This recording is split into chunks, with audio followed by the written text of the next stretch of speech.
ሰላም እንዴት ናችሁ? ደህና ናችሁ?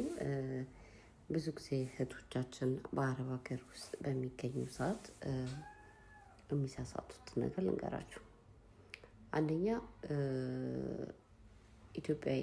ኢትዮጵያዊ ሲባባል ራሱ እርስ በርስ የማይዋደድ ኢትዮጵያ አለ። ለምሳሌ አንዷ በጣም ብዙ የቆየች ትሆናለች፣ አንዷ ደግሞ አዲስ ትሆናለች እና በዛ ሰዓት ላይ ብዙ ጊዜ እቺ የቆየችው ያችን ልትጎዳ ትሞክራለች። ምክንያቱም እቺ ያችን ቦታ የእሷን ቦታ ማንም ሰው እንዲወስድባት አትፈልግም። በዛ ምክንያት ብዙ ጊዜ ያችን ትጎዳታለች እና መጠንቀቅ አለባችሁ። እኛ ልጆች አንዳንድ ጊዜ እርስ በርስ ይጣላሉ።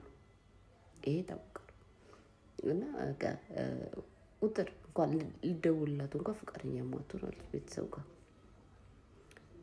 ስለዚህ ብዙ ጊዜ በጣም የሚጨናነቁት እኛው ኢትዮጵያውያን ሰራተኞች ከኢትዮጵያን ጋር አንድ ቤት ስንቀመጥ ብዙ ጊዜ እርስ በርስ አይዋደዱ፣ እርስ በርስ ጭራሽ አይገናኙም። በቃ ለምን እንደሆነ አላውቅም። እስከ መቼ ነው የጠላቸው?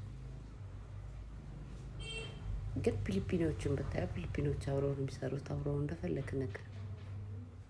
ግን እኛ ዜጋ ይጎዳሻል፣ አይጠቅምሽም። በቃ ልክ ያኔ የእሷን ምግብ ልበይ እንደመጣች ልክ ያኔ የእሷን የሆነ ቦታ ልትወስጂ ወይ ከደሞዟ ተቀንሶ እንደሚሰጥሽ ነገር። ስለዚህ መጠንቀቅ አለባቸው። ብዙ ጊዜ ኢትዮጵያኖች ስትሄዱ ኢትዮጵያ ሰራተኛ ያገኘን ብላችሁ አትደሰቱ። ራስሽን ሰብሰብ አድርጊ። አንቺ የመጣሽው አንቺ